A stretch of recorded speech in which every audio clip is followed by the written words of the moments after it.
Here is my review of the Street Fighter II Legacy cabinet by Arcade1Up. Purchasing this was an absolute no-brainer for me because it contains all of the games from two previous Arcade1Up cabinets which I already owned. I sold those two cabinets, bought this one, and actually made some money, plus this new one has some new games that the old ones didn't have.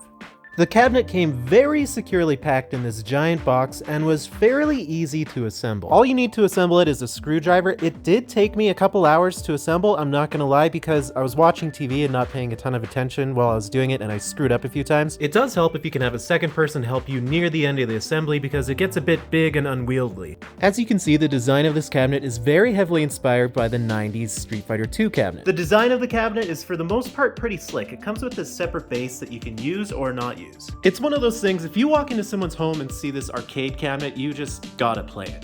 The Street Fighter II marquee lights up when you turn the cabinet on, which I think is super cool. It makes it feel more like a legit arcade cabinet. My only issue with it is that it sticks out quite a bit. So if you're tall like me and you want to stand and play this, it blocks part of the screen.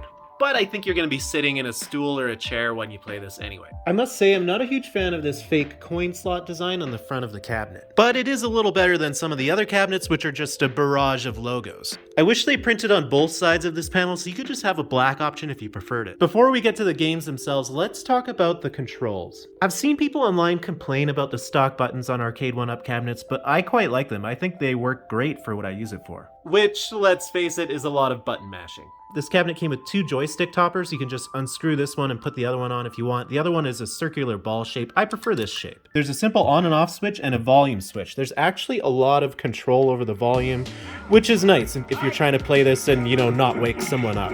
There are 12 different games to choose from, which sounds like a lot, but if you ask me, it's more like 8 games on this system. Now, the reason I say that is that 5 of those games are Street Fighter II. Unless you're just a massive Street Fighter II fan and you know the differences between all these games, you're probably just going to find one of these and stick to it. Some new Arcade1Up systems have online play, this one does not. A new feature on these cabinets that weren't in old Arcade1Up cabinets is if you press the 2-player button, you get this little settings menu.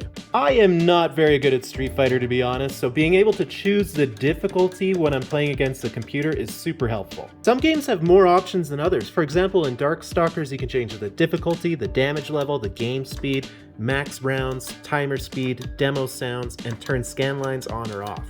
Here it is with scan lines turned on. This is an effect that mimics old CRT monitors, which would have these vertical black lines. This helps the game look and feel like it's on an actual old arcade screen. And here it is with scan lines turned off.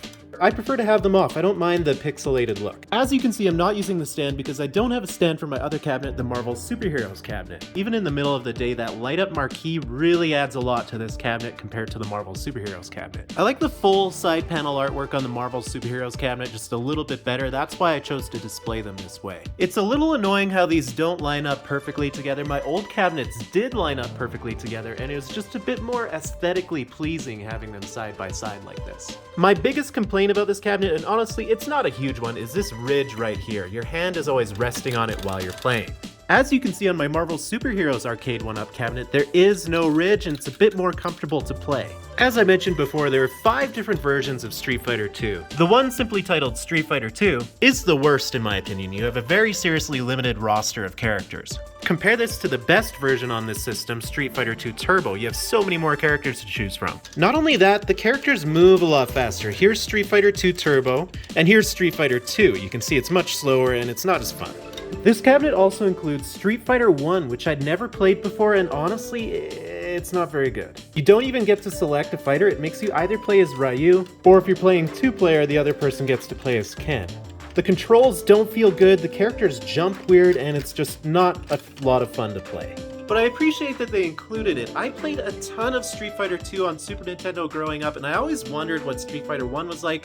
Now I know it's not worth your time. Now it is worth your time is Stalkers. This is arguably the best game on the cabinet. There aren't as many characters to choose from as Street Fighter II Turbo, but the animation style is just so slick that when I have friends over to play this cabinet, we end up playing this game the most. Fighting games like this have the most replayability to me, especially if you have friends over. I've played this game with friends for hours. 1944 is a lot of fun, especially on your first playthrough.